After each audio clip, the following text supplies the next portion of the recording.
Good morning, good afternoon, depending on where you're dialing in from, and I guess where the sun is in the sky. I want to welcome you to today's webinar, America's Solar Industry, Where do Workforce Boards Fit In? This webinar is presented as part of a series of events and activities as part of NAWB's Solar September month. NAWB has launched Solar September as part of a partnership with the Solar Training Network, and you'll be hearing more at the end of the webinar about the various activities and events that we've been hosting already through the first part of the month and that will continue on through the end of September. At the conclusion of today's webinar, you'll have a better understanding, we hope, of the solar workforce and how you can help solar employers meet their workforce and skill needs, while also helping individuals start careers in this dynamic green industry. The format for today's webinar is fairly straightforward. We're hoping to have an hour of presentation from a variety of panelists and experts, and between 10 and 15 minutes for Q&A. So I do want to make special note that the way we will be conducting Q&A is by sorting through and reflecting on questions that the panelists can submit through the chat functionality or the question functionality of the GoToMeeting webinar software. We'll be tracking those questions, so be sure to submit questions throughout the webinar and we'll answer those at the conclusion of our formal remarks. I'd like to introduce our panelists with, I think, myself first up. I'm Josh Kopis, the Vice President and Chief Operating Officer of the National Association of Workforce Boards, and one of several staff members here at NAWB who have been working with Roxy and Colin at the Solar Training Network and the Solar Foundation on this project. So first up, as our panelists, will be Roxy Brown, the Program Director of the Solar Foundation. Roxy will introduce you to the Solar Training Network, its benefits, along with information on how you can join the STN movement. She'll also be joined with her colleague, Colin Ackerman, who is a Program Coordinator for the Solar Foundation. Colin will provide us information from the research he helped conduct on the solar workforce and employers' workforce needs. Terry Bergman from my staff, who's our Director of Research and Programs, will join representing the National Association of Workforce Boards, and we'll talk about the many tools workforce boards already have at their disposal to support the solar industry in their regions. Joel Schumacher will also be joining us from the Center for Renewable Energy Advanced Technological Education at the Madison Area Technical College, and he'll focus his remarks today on how education and training providers can work with workforce boards as partners in addressing their region's solar workforce needs. Finally, we have an NAWB member, a longtime supporter of the association, and Director of the DC Department of Employment Services, who will be batting cleanup for us and will put all the various remarks together, discussing how DC Workforce Board is helping residents build careers in the solar industry, and hopefully providing a model and examples for the other 549 workforce board directors across the country to think about how they can integrate solar strategies and solar employers into their various workforce strategies. So I'm happy to be joining you today as moderator. We'll keep the conversation moving quickly so that we do have time to answer any questions that may come up throughout the course of the formal remarks.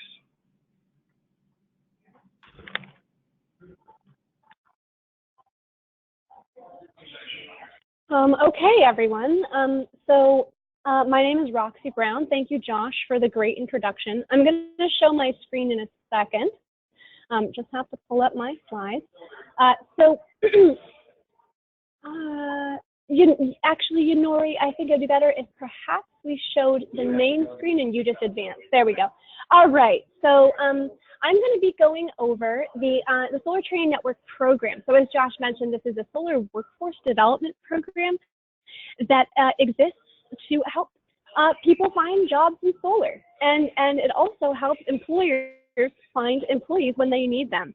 And the way that workforce boards really tie into this is you guys can help both of those stakeholders connect. So I'm going to advance to the next slide.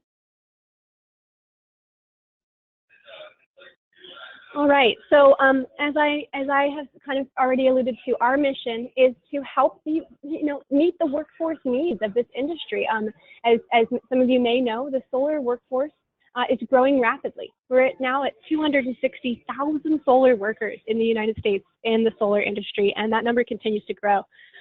So we are trying to help that growth through, employment partnerships and strategic collaborations that can help meet these needs as this industry continues to boom.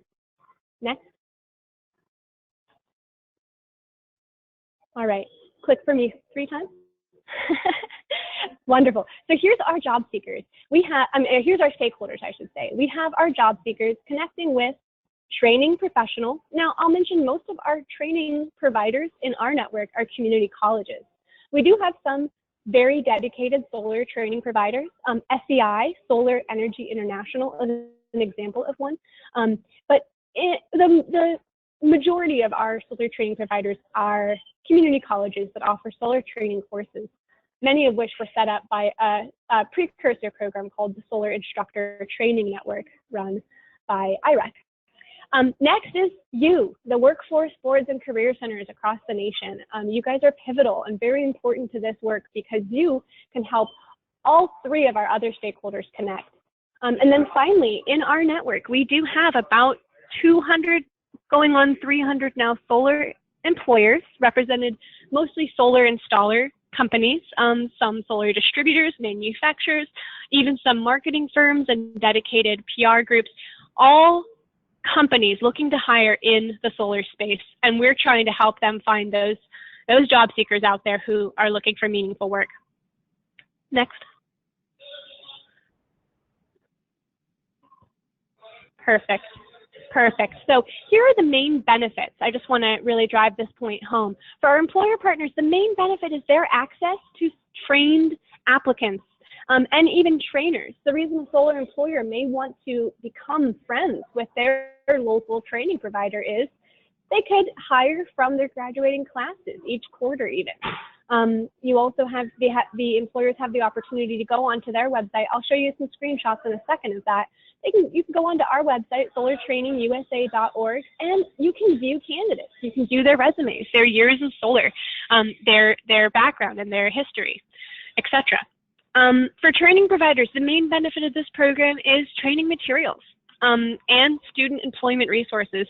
As a solar training provider at a community college, one of the main goals community colleges have is to get people work, right, in their area.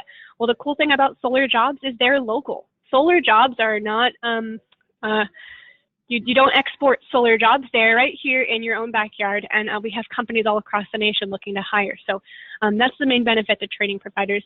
As far as students, main benefit is getting connected to those employers, and of course, getting connected to workforce boards and career centers that might help them tune up their skill sets before they go into the workforce.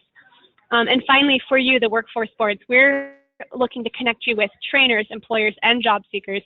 We want to help make what you do easier and more efficient in the solar space. Okay, next. All right, so I'm going to go through some screenshots of our website. Now, this is what it looks like when you go to our website. This is the solartrainingusa.org. So, Yunori, will you just click through for me here? We're going to go through a few slides. This is our national map showing all of our partners. Click for me 3 times. We have the yellow are employers, the blue are trainers, and the dark gray there are the workforce boards or other career centers and organizations such as that. You can sort by type, and you can also sort by state and other factors as well. Okay, next. Okay, you can also look through the solar partner directory and sort by a couple more factors. Click for me a few more times. You can do by type of company, by type of job they're hiring, by state, whether or not they're hiring veterans, and company type, which is important in the solar space because there's a lot of variety in the solar workforce in terms of companies, solar installers versus manufacturers, distributors, etc. This allows a job seeker to really hone in on what they want to do and who they want to work for. Okay, next.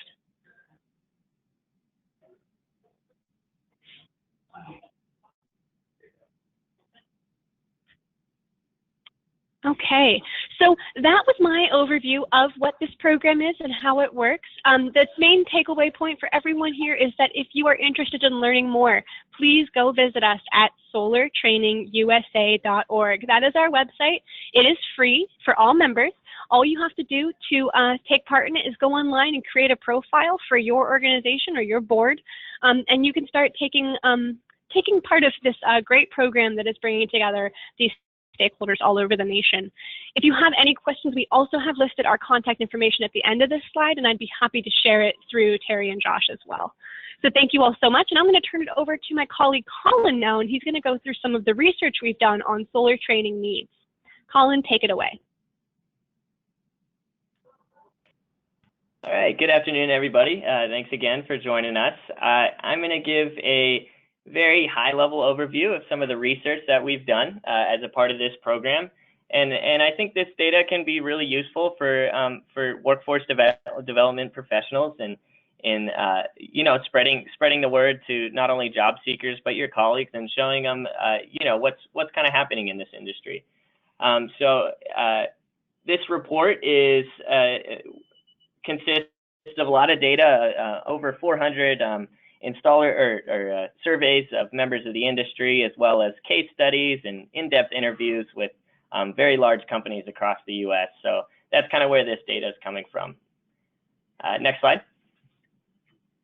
So first, we want to start out with job growth. As Roxy mentioned, we here at the Solar Foundation do a solar job census every year. And last year alone, we saw 25% growth over the year before. That's in addition of 51,000 jobs.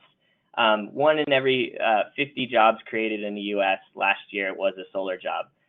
So that's our kind of main thing that we're starting off with here, and what we want to spread the word about. That installed capacity you see, as we almost doubled the amount of solar panels installed across the U.S. last year.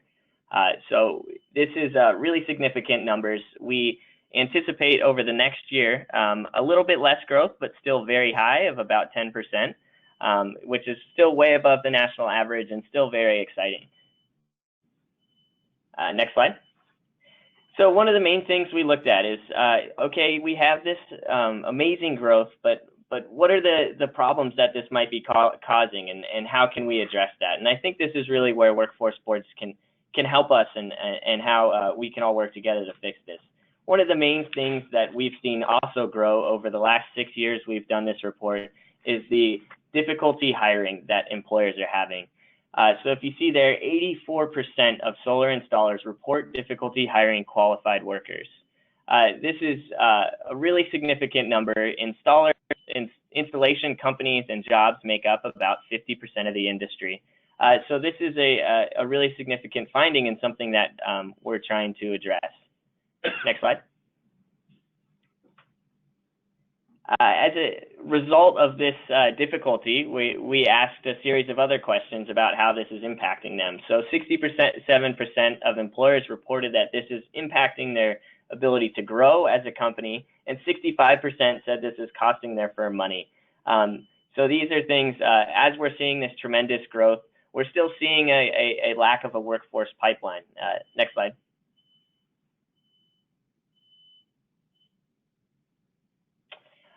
As you can see, about 40% of employers said that each position that they have go unfilled can cost them more than $10,000. So this is a really significant number. You know, that can mean the difference between doing 2 installations in a week or 5 installations in a week. You know, if you can't find the right guys to get up there and hop on the roof. So this is something we're working hard to address, and you know, we think we can make a lot better progress on. Next slide. Now, kind of shifting gears a little bit to one of the other conclusions that or results that we looked at. This is a very preliminary look at 3 different data points, and what it's showing is 3 of the largest solar installers in the U.S. Those 3 data points. The amount of money they invest in each of their employees when they come on board as an installer.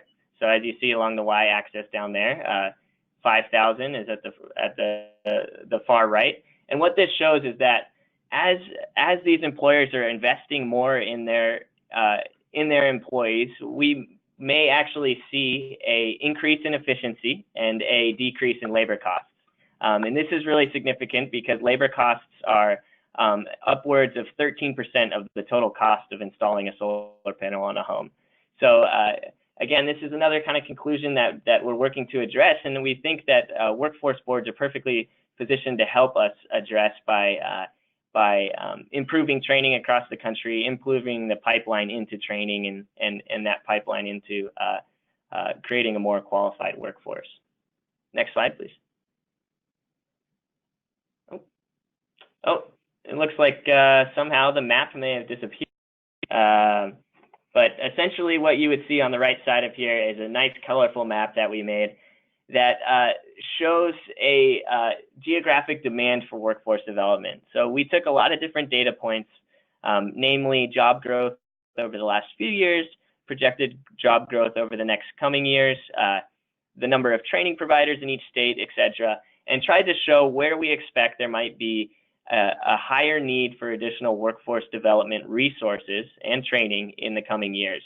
So this can be a really good resource for you all to kind of look and see, all right, what states might see the largest growth over the coming years and the highest need for training. An important thing to note about this, of course, is that number one on there, Vermont only has about 1,700 solar workers currently, compared to California, which has about 100,000.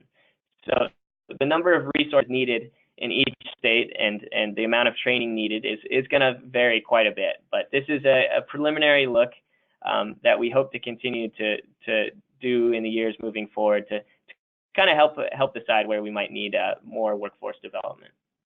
Next slide. Now, getting more into kind of the job seeker-oriented statistics that we looked at, and again, you can find a lot more of these in our full report on our website, but these are a few snapshots. One of the great things we found is that about 60% of employers were expecting less than a year of experience for their job seekers. This is a really significant finding, showing that even though they're having these difficult time hiring, the barriers to entry into the industry are very low. As you can see in the bottom left there, the skills they're looking for are obviously electrical and roofing, but most importantly, soft skills. And I'm sure many of you encounter this in your daily work. We talk to employers around the country, and they tell us, we just need somebody to show up on work, to work on time, to hop on that roof, to pass a drug test. They're willing to train them once they get on the job. So we really have a lot of openings here that we can fill with just people that are willing to work hard and be passionate about the work. The bottom right-hand corner there, it looks like we lost the statistics there, but basically what it was saying is employers reported that there are insufficient job boards or placement services, and this is absolutely no fault of the workforce development community, you all, because we know you are doing great work in other industries. It's just that this industry is so new, there really isn't formal processes developed to really meet these needs of job boards and placement services, which we are trying to obviously fill by our website and working with you all. Next slide. And lastly, another, kind of one of the most positive findings we found. Installers, as they come onto the job, can see opportunities for tremendous growth and promotion and wage increases. So as you can see, the average pay there can start out at about $14 an hour, which is fantastic.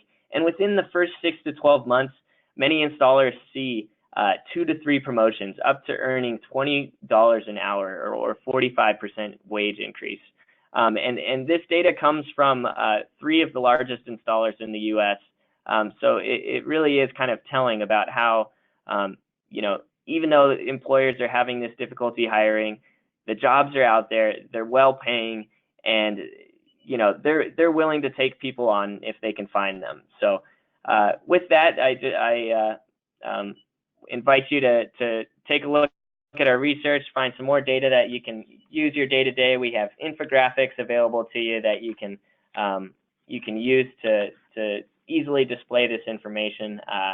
But I think that's the time I have, and I'll pass it along to our next presenter. Thanks for your time.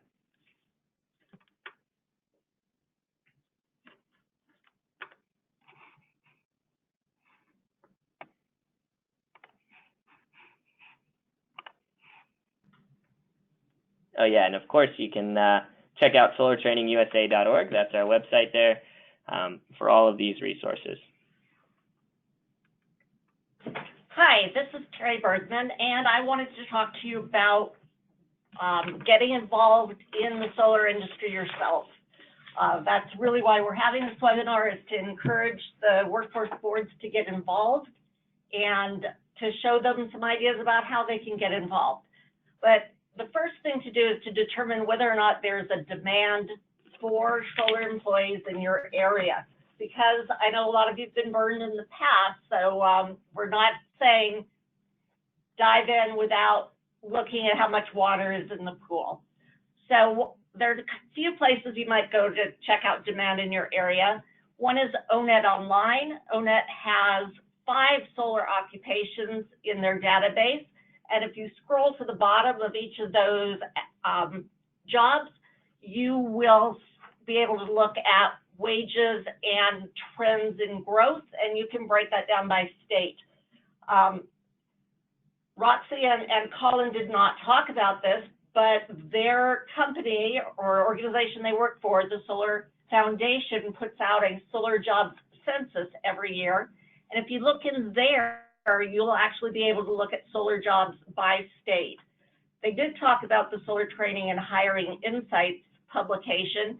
And if you go to the back in that one, you'll find a geographic demand index, which is what Colin was talking about when he was showing you that table with Vermont on the top. But all 50 states and probably a few other, BC, Guam, whatever, are on there. And you can look at, the demand for solar employees in your state. Next slide.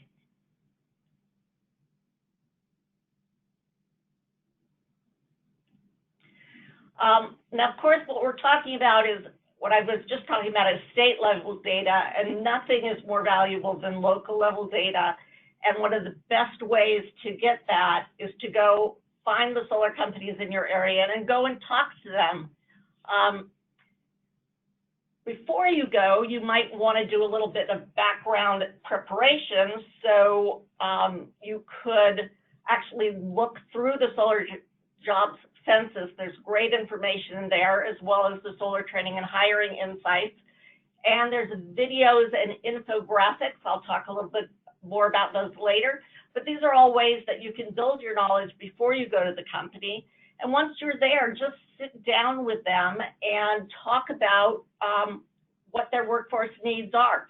You might find that just some of the traditional business services activities are things that they would be interested in, publicizing positions, screening candidates, facilities for interviewing, and they could also be part of your efforts. You can invite them to talk to people in your one-stop centers about jobs in the industry and invite them to be part of job fairs. Also, training, you might see that that's an issue. Is it on-the-job training, incumbent worker training, customized training, maybe internships and work experience for adults or youth? One of the things you will also want to do is encourage them to go to the Solar Training Network website and sign up so that they'll be able to network with other employers and with trainers and with individuals looking for work. Next slide.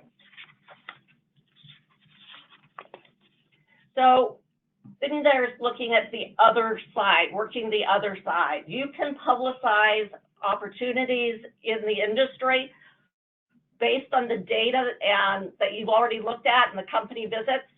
Send them to ONET Online, where they can look at what are the jobs really like, what are the tasks, the work activities, interests, etc., and see the education and skill requirements as well as wages and outlook.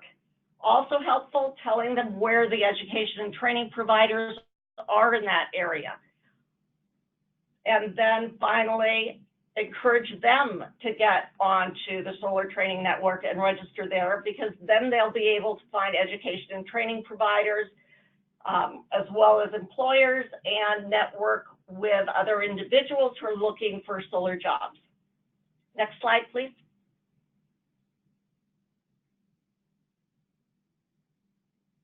And then education and training providers, which is really the third leg of the three-legged stools. Do you know who they are? Are there enough of them to meet demand? Are they providing the right skills? These are things you'd want to get to know, meet the education providers and talk with them about that. What can you do to help them? Do they need help linking with employers? Do they need help driving individuals, for you to drive individuals to them? What about when they've finished training people, can they send them over to you to help them with work search skills and job search support? Are they a fit for WIOA? Is solar an in-demand industry in your area? Should they be on the eligible training provider list? And finally, please encourage them to get onto the Solar Training Network so that they can connect with employers and with individuals who are looking for work in the field. Next slide. I have a big ask for you, which is for you to hold a solar summit in your region. And this is something you have the skills to do. It's the same skills that you're already using when you create sector initiatives. So invite people, employers, educators and trainers to sit down with some of the people on your staff to talk about things like, what is the current state of solar workforce? What are the jobs? What is the demand? What's going on with education and training providers? Do they have the right programs for them? Are they teaching the right skills? And then as a group, think about what are some of the solutions that you guys together in your region can do to meet the needs of the solar employers in your region. And finally, if you do a solar summit, we would love for you to let us know how it went. And I'll talk about that again in a minute as well. Next slide.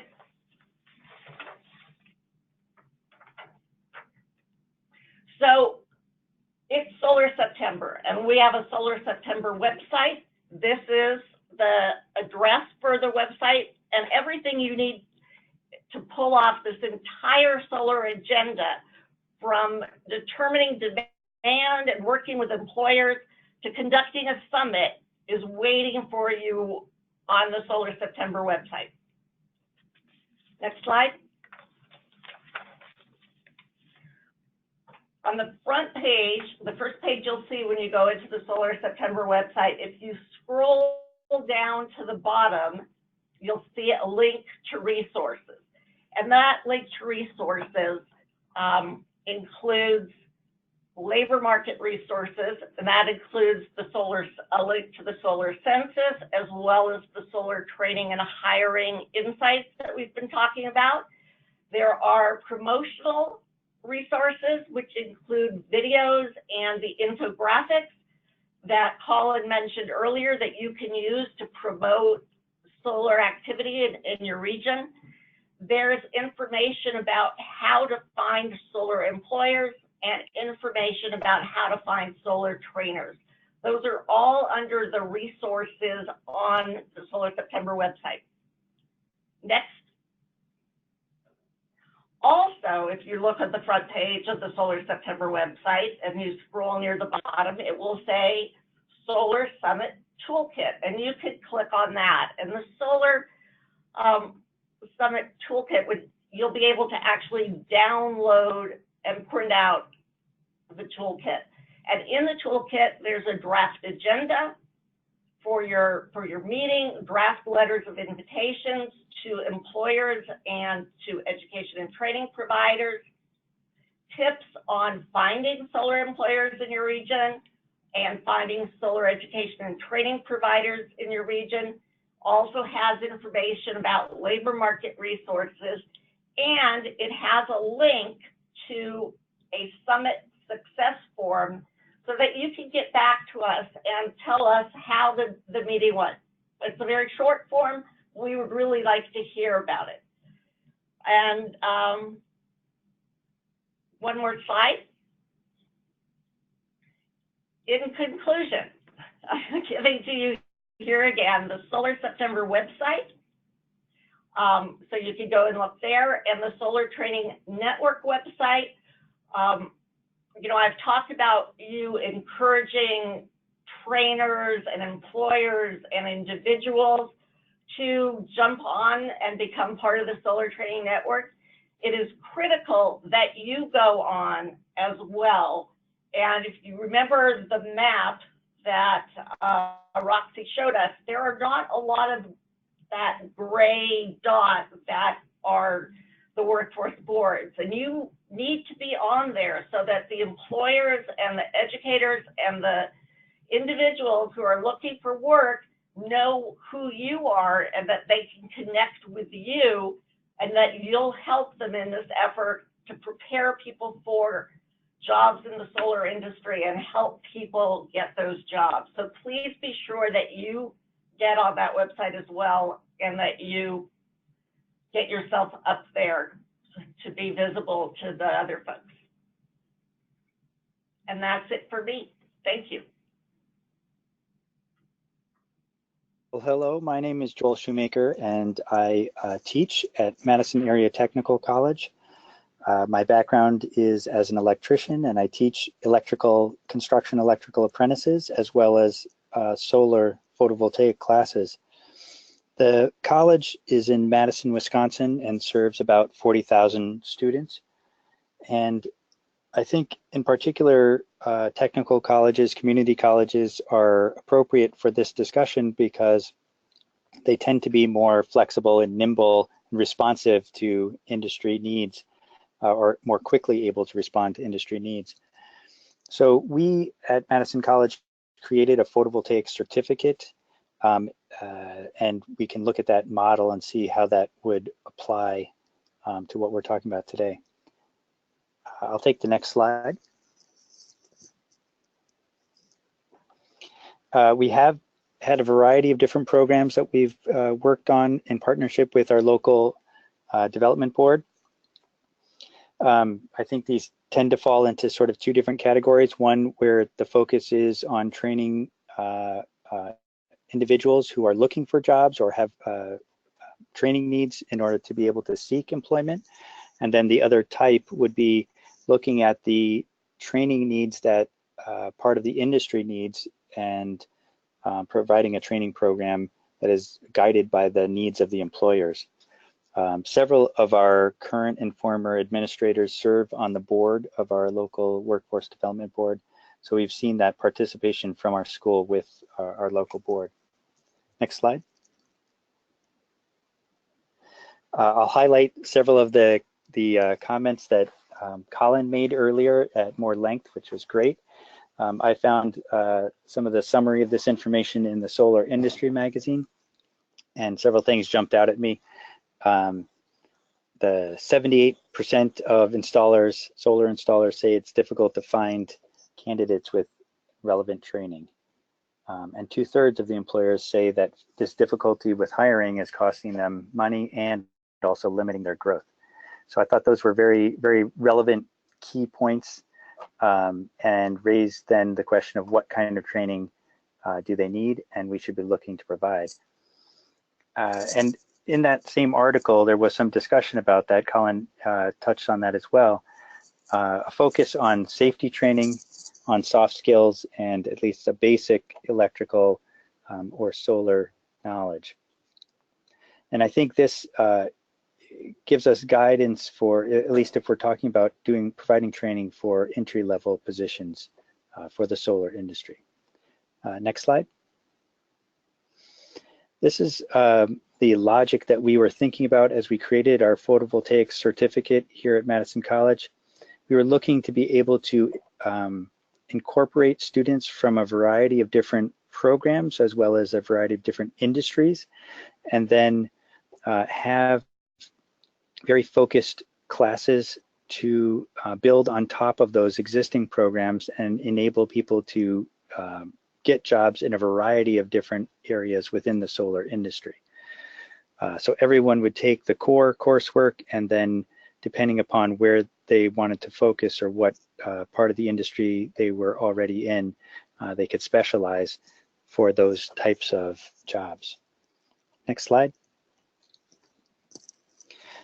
Specifically, we made it with a very limited number of classes required, so only 15 credits, and many of the classes are short, that is 6 weeks. Some of them are even just a few days. And the idea was that the employers are interested in people who have general, say, construction skills, and so we're not trying to replicate that kind of training, but rather for people who already have that training or already have those skills, then give them the specific training that they need specifically for solar.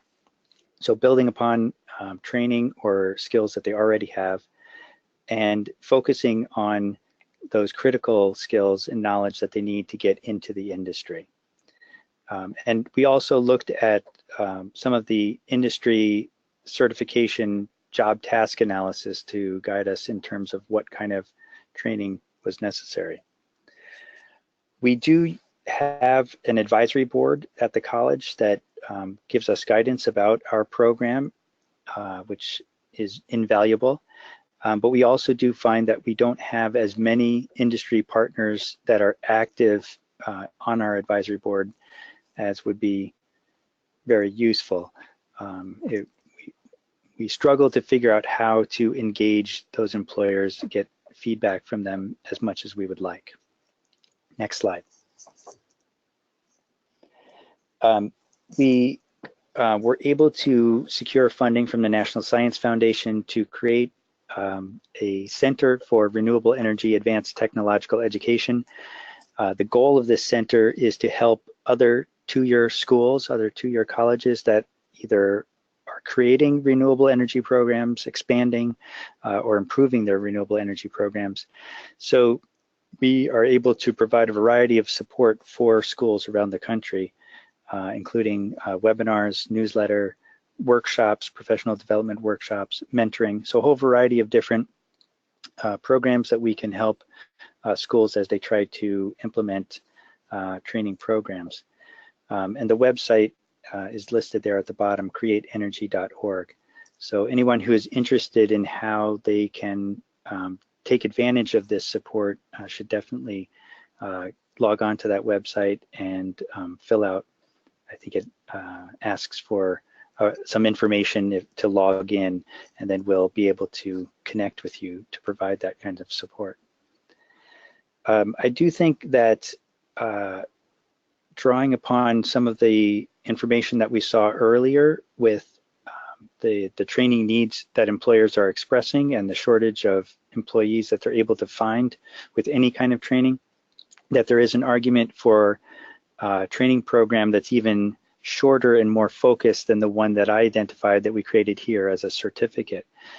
One of the limitations that colleges run into is that we have to create courses with credits attached and sort of fit into an academic framework. And it seems like for the entry-level positions, those don't always fit very neatly into the format that we typically try to create. And so I think this is one opportunity where the local workforce development boards working with their two-year colleges can create another format of training that might be something even shorter, even more focused, and just very tightly directed towards those critical elements that the employers are looking for the entry-level positions. With that, I'll go to the last slide. And thank you for paying attention to what I'm saying and give you some contact information in case you should want to contact me, or as I said, get in contact with us at the Center for Renewable Energy. And with that, I'll turn it over to the next person.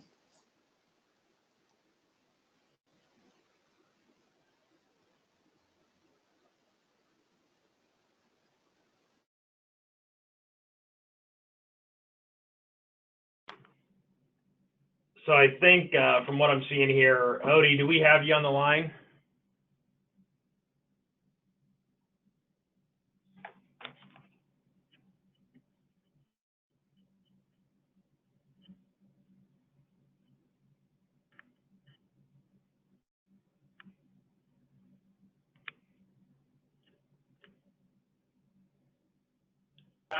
What was that, Josh? Can you repeat that for us? Sure, I'm looking for Odie. I know that he was late, and we're trying to get him on the line. I see. Got it.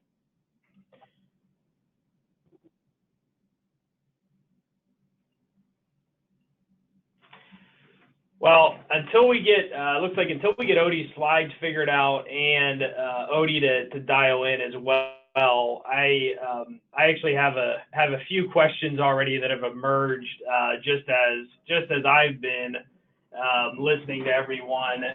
And the first one I have is a little bit more about this solartrainingusa.org website. There's been several reminders here that we want certainly our members, workforce boards, and career centers to visit the site and upload their contact information to create a profile. Can I ask Roxy and Colin, what happens immediately after I create a profile? Am I able to contact others through the system? Are they able to contact me? What can I expect when I sign up for the site and add my contact details to the map? Great question, Josh. So yes, immediate access to the entire network is granted upon registration. You think of it as like a Facebook or LinkedIn for solar. So you go on, you create your profile, and as soon as you're done, you now have a login credential, a username, a password, and you can enter the back end of the site. Once you're there, one of the first things you can do is actually upload pictures and make your profile a little stronger so that others who would like to interface with you might be able to understand who you are a little better beyond what was just required by the registration. But yeah, once you've done that, you start perusing the directories. You can look through employers, you can look through candidates or students, you can look through the different trainers, and you can even see what other workforce boards are out there. So yeah, it's a great instant gratification tool. Josh, thanks for asking that exact question.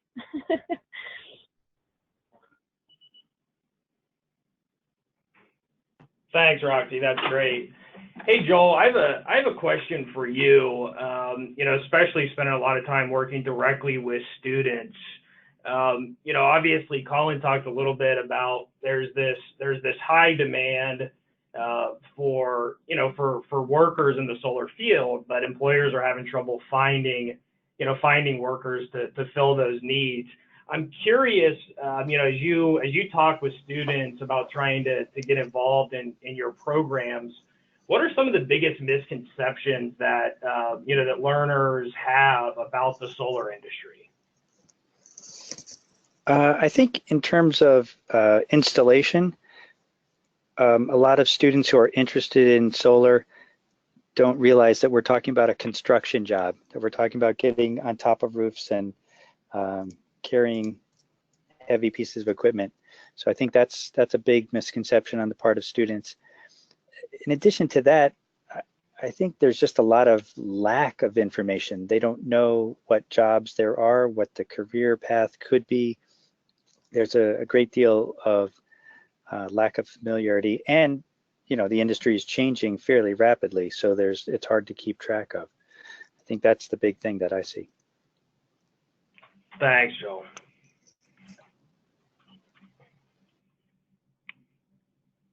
I'm going to take a second to mention one more website that might be useful to everyone on the call today.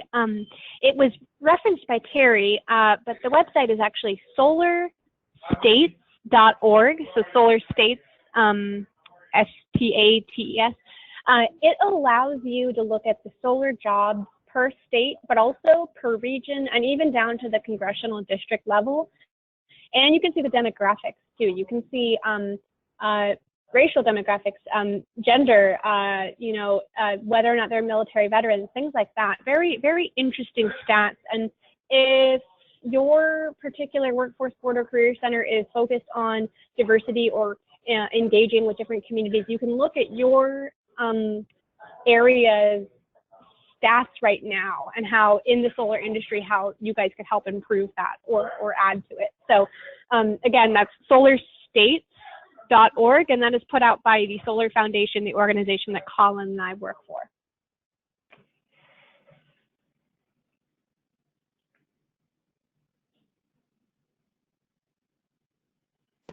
All right, thanks, Roxy. I think we're still scrambling to try and see if Odie is out there and with us. I do have a question, Joel, that actually pertains to really anyone who's listening from workforce boards or a training provider. You mentioned that you do have an advisory council that you rely on, but that you have some issues engaging employers in those conversations. Can you talk a little bit about what some of those issues are and how you've tried to respond to that and recruit employers to the table? Because I know it's an issue that workforce boards are constantly struggling with, how to get the right employers from the right industry to participate as volunteers on workforce boards. And I imagine there's a lot of commonality between what we sometimes struggle with and what you struggle with in terms of getting employers to participate in those advisory councils. Sure, that makes sense to me. I think the major issue is that the employers are looking for an immediate, outcome. What am I going to get from spending 2 hours at your meeting? And usually we don't have a short answer to that question. And so they are very interested in training. They would like to have a pool of applicants to draw from, but they want someone else to do the work, and then they can just take advantage of it. So I think for us, the big challenge is trying, that initial effort to create a community of employers who will say, oh yes, this is worth all of our time to participate in this. And then once that's established, I think it's a little easier to maintain. So I think that to me seems like the critical challenge. And at least in my situation, this may not be true for everyone, but in my situation, it's a matter of limited time where, I'm already teaching full time. And so trying to go out and find the time to meet with the employers is a very difficult challenge. I love the idea that Terry mentioned of a solar summit. And I think that is something that probably a lot of schools and training providers would be eager to participate in. So if there are people at workforce development boards who would take the lead in helping to establish that would be amazing. That's great. Thanks, Joel. And IEC, Department of Employment Services, is working with the solar industry and how you're getting job seekers and learners connected to some of these opportunities in the space. Absolutely. Well, I'll tell you, I'm extremely excited to join you guys today and partner with the National Association of Workforce Boards. And so I think what we'll kind of start with is just telling you a little bit about our system and then connecting the dots on some of what I think are some of the more innovative things that we've been doing in the nation. And so if we go to I guess what we can tell you for the overview is that we'll kind of go through a variety of different things, and I think we actually turn it over to you guys for questions. But who is the Department of Employment Services, and how do we connect to the DC workforce system? How the growth of solar jobs has really impacted what we do here in the district, and how our two very new but exciting offerings, SolarWorks DC, as well as the DC Infrastructure Academy, play into our overall efforts around energy efficiency, and then how you can actually replicate solar job training nationally. And so if we go to the next slide, we can kind of dive into who we are. And so DOES, we provide a variety of comprehensive employment services. We are the state labor agency for the District of Columbia, which I'll dive into that here in a second by highlighting we're the state agency in the District of Columbia, which many kind of look at as a city. And our focus is really providing district residents with workforce development services and resources, as well as connecting businesses and employers to qualified and work-ready talent.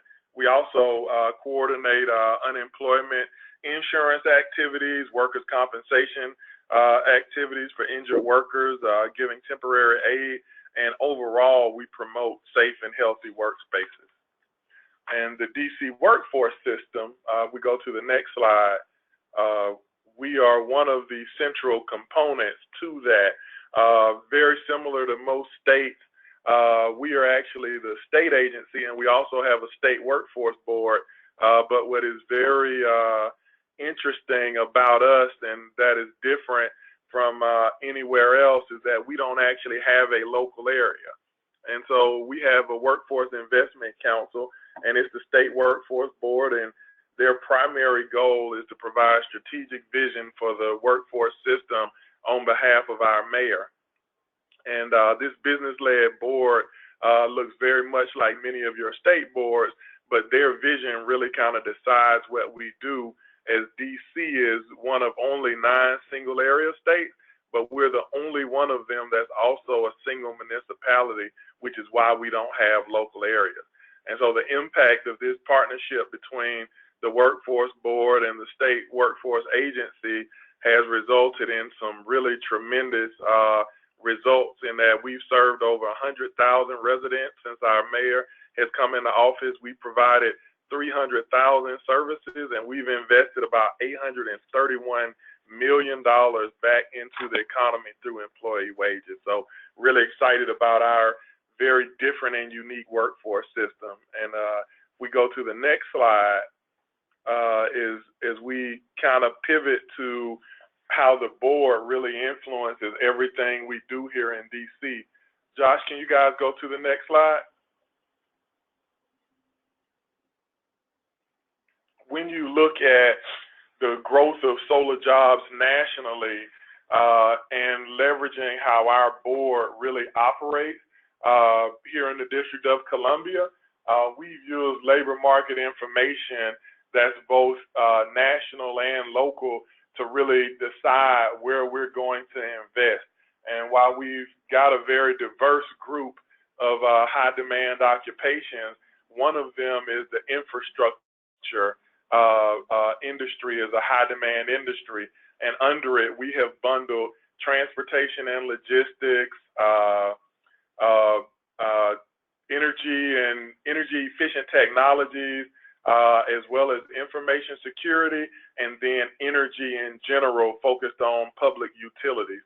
And so as we have defined the infrastructure industry, solar falls under it, and under energy efficient technologies. And so while it's a very big and growing industry, solar is one of the drivers.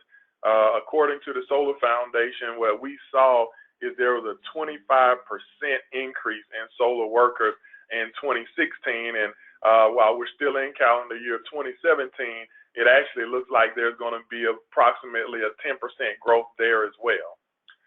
Additionally, when we look at the District of Columbia, there were about 1,200 solar jobs, an increase of about 18%. And this year, we're looking at a 26% growth from there. So we've seen the industry, almost explode for a variety of different reasons, but specifically activities within our region. And so what we have done is really looked at the areas, as well as the median wage of $26 an hour. And in the greater Washington region, that is a very quality way to start your career. And so we've seen jobs that go from manufacturing, installation, project development, and then just the overall operation. So we're excited about the solar industry. You can go to the next slide. We're actually so excited about the industry that we launched a program with our mayor, and it is called SolarWorks DC. And it is a very strong partnership between the Department of Employment Services, our Workforce Investment Council, and the Department of Energy and Environment.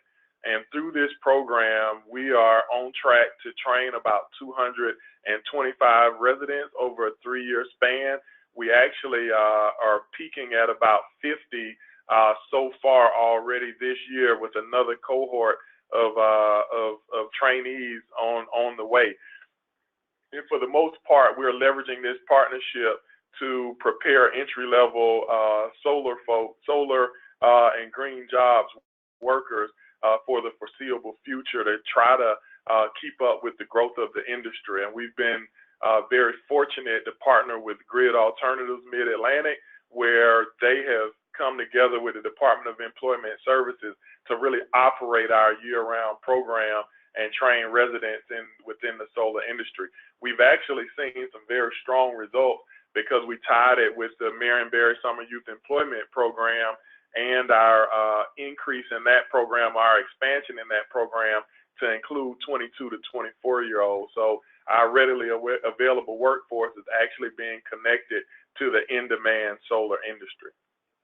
If you go to the next slide, I think we're all very excited about the apprenticeship, the new focus on apprenticeships, both here locally and federally. And what we have seen is that we've already been, I would say, some of the industry leaders in apprenticeship because of our state status as a statewide apprenticeship convener. We're actually able to determine and approve who the sponsors are through our state agency.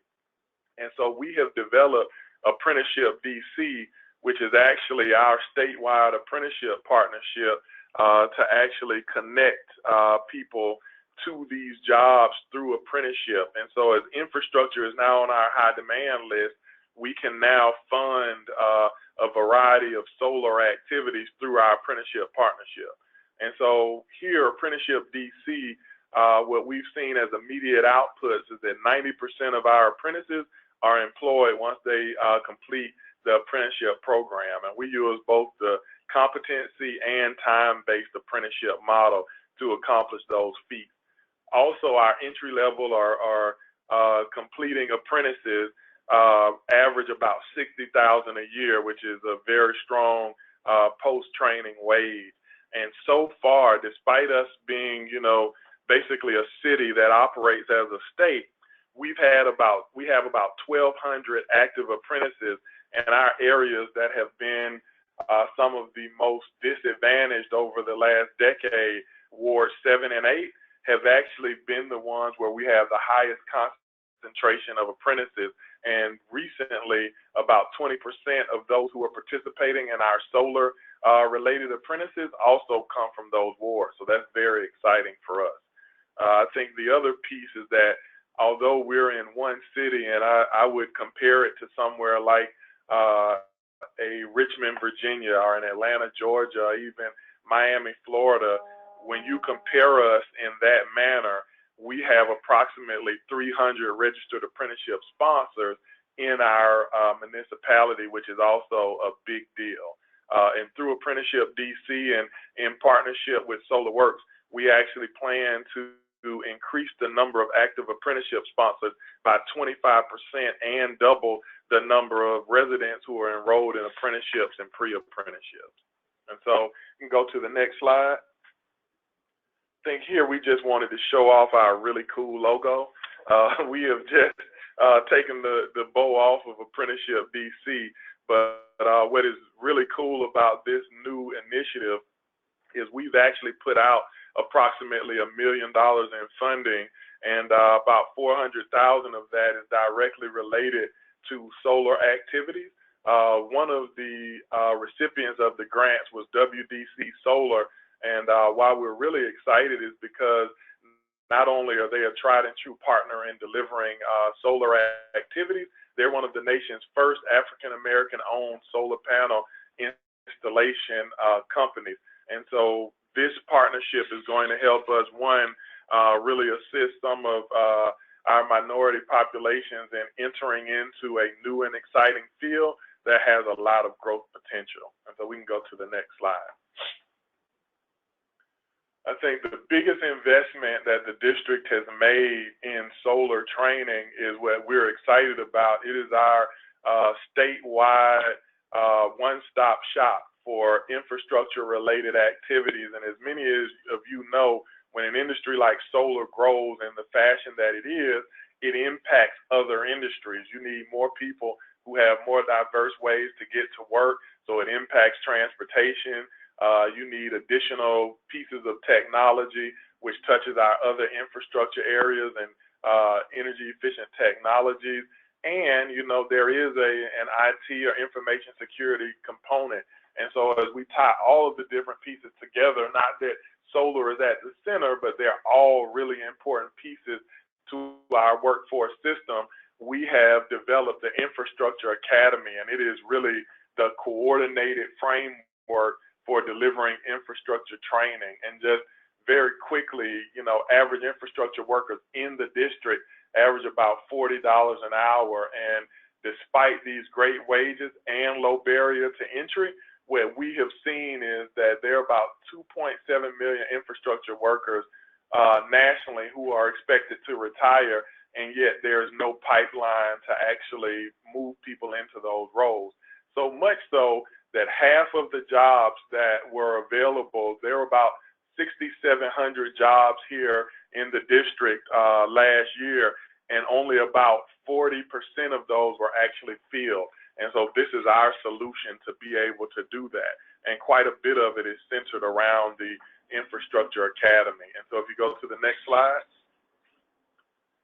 What we're excited about, and we were glad to have Ron Painter and some of the folks from the National Association of Workforce Boards help us launch our DC Infrastructure Academy on September the 5th. And it is modeled after, you know, some exciting programs similarly situated in Illinois, Pennsylvania, and Georgia. And this model kind of combines all of their activities in a way that's very specific to the district. And, you know, in our humble opinion, takes it to the next level. And with that, we can go to the next slide.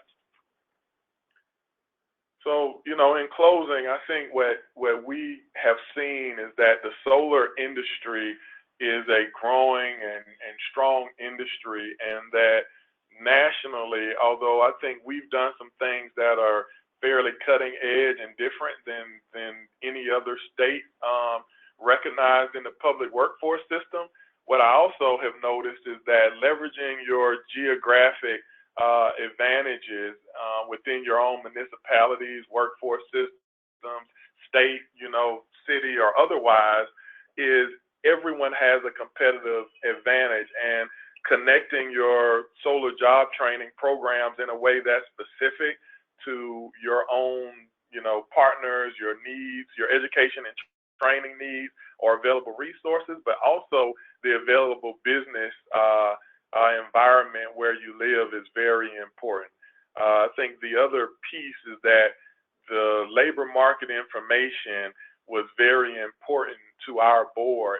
You know, learning what's available in the infrastructure industry, what types of jobs, the barrier for entry, low barriers to entry, but also what type of results are our participants getting when they enter into training and then exit into these industries. And so leveraging labor market information to make your decisions on how you serve better and take advantage of the innovation within that industry is very important. And I would say my final point is that working with existing departments, agencies, businesses, even community-based organizations has really been the key for us in launching SolarWorks and expanding and integrating these offerings into the DC Infrastructure Academy.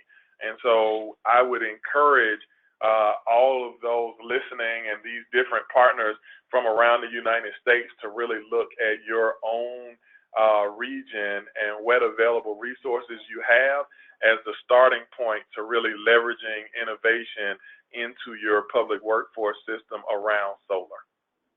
And with that, I guess, Mr. Corpus, we can pass it back to you. And if there are any questions and answers, of course, we'd love to answer those time permitting. Yeah, it's coming right back at you, Odie. So I got a stack of questions here for you. Actually, given the fact that we have some limited time, I'm having a hard time deciding which one to ask. But I think I want to start with asking a more detailed question about your last two bullet points there. The first is, we've talked a little bit about various resources for where we can obtain labor market information. Terry talked a bit about ONET. The Solar Foundation conducts a solar census. Colin mentioned a website called solarstates.org, where we can get certain information about what's going on in various states related to the demand for solar in a given state. Can you talk a little bit more for those of your colleagues on the line that are from workforce boards about any other specific tools that you guys have used or data sets that you rely on to help understand what's really happening locally as it relates to solar, instead of just relying on national or regional projections? Absolutely. I can tell you exactly what we did is we actually started with the national projections, and then now we have a slight advantage because we are the state workforce agency. So right. We were able to look at the UI wage data for outcomes and things of that nature. And of course, every municipality has access to that information by requesting it from their state workforce agency. But we actually looked at that unemployment insurance data. We looked at LMI specific, not just the BLS, but we actually leveraged tools like Burning Glass and MZ to determine, everything from job postings within the industry throughout the region, so that we got that real-time data. We also coupled that, and so we coupled that with the UI data. But I think the very interesting thing that we did is looked at our own programs and who our training providers are, who actually kind of teeter the line between like-minded training. So if you're doing installation for solar, do we have training providers that just provide installation-related training? And so in doing so, what type of outcomes and what type of jobs did they go into? So we took a very different approach to how we actually looked at the labor market information to pull out a variety of different data points that either support or would, move us away from this type of training or investment. And what we found is that not only is there a very strong need and a skills gap, the skills gap wasn't as big as we thought it was. What was really missing is the ability to leverage tools like on-the-job training for someone who may have went through an HVAC training opportunity that isn't directly related to solar.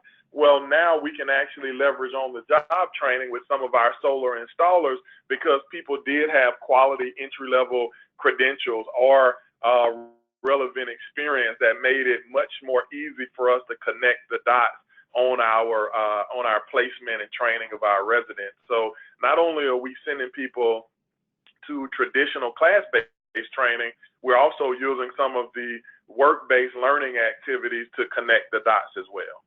That's great, Odie. I want to get one last question into you before I wrap it up. As part of a number of activities and events that we're supporting as part of Solar September, we're encouraging our members and workforce boards across the country to get involved or help support what we're calling solar summits. And that's really just an effort to bring various stakeholders together to identify some of these opportunities. And I'd love to hear from you, Odie, you guys are stirring it up. You got all sorts of great stuff going on. But can you talk to everybody on the line about some of those first steps that you took to convene some of these players? How did you recruit, residents across 225 districts, no less? Yeah. How did you go about getting everybody into one place to educate them on all the opportunities available? So I'll tell you, we had to do a lot because it was not easy. I don't doubt. At the beginning, it wasn't even successful at first. I think one of the things that we did is we really leveraged the power of our workforce board. So now under WIOA, your workforce board has to be business-led. And so that really helped us because here locally, we've got Pepco, Washington Gas, DC Water, and a lot of other folks who are related to, energy efficiency, public utilities, and things of that nature. So we leverage our workforce board to help convene conversations. I think the other thing that we started to do is really start at the micro level, going down to the neighborhoods and talking to people about opportunities in new industries and kind of whetting the appetite for some of these offerings that we have. And I'll tell you, early on, our first cohort for one of our offerings, Quick Path to Energy, that's focused on getting people entry-level knowledge in the public utilities as well as energy-efficient technologies like solar. We had a cohort that we wanted to do of 25 people, and we could only get 15 applicants, and only 12 of those, and luckily 12 of those were able to participate in the initial cohort. And so it didn't start off as well, but now we're actually running double cohorts. We've got one day and one night, and I know that Pepco, I believe, has put out offers to 14 of those who came out of our last 25-person cohort. So yeah, we've got some great things going, but I'd say first leverage your public workforce board, and the reason for that is because you've got everybody at the table who can make it happen. Businesses, community-based organizations, your local politicians, depending on how your board is set up, but also your training providers like your local technical and community colleges, which has really been the key for us. So I would start there, and then there is no substitute from really going out in the community, shaking hands day to day, and making sure that people, build that trust that if they go through your program, the outcome is a job. And we have been blessed enough to show them that, and because of that, we've had some good successes in our program. Right on, Odie. All right, well, keep up the good work. We're about a little bit past time here, so I'm going to wrap things up. I want to thank all of our panelists for participating in our Solar September webinar. As I already mentioned, we are going to make the slides from the webinar and the recording of today's event available on NAWB's website. I believe that is simply nawb.org/SolarSeptember. We'll have a number of resources available there on the website, including a rebroadcast of a podcast we did, I think, last year with Andrea Lukey, the president and executive director of Solar Foundation, talking to my boss, Ron Painter, and CEO of NAWB, discussing a variety of different details related to opportunities in the solar industry. I also want to join everybody on the phone to participate in our Solar September Twitter chat on September 28th from 2 to 3 p.m. If you've never participated in the Twitter chat, I urge you to give this new format a try. For Twitter novices, we have information about opening a Twitter account and participating in the chat, again, on our Solar September website. I also want to put in one final plug for our Solar Training Network website, solartrainingusa.org. Again, this is a place where, as a workforce board or a training partner or a solar employer, you're able to upload your profile information to this site and be easily identified by potential partners and job seekers in your area. So again, I want to thank everyone for participating. I want to thank the attendees for paying close attention and sticking with us through some technical difficulties. Look forward to joining you on other opportunities to participate in Solar September over the course of this month. Have a great day.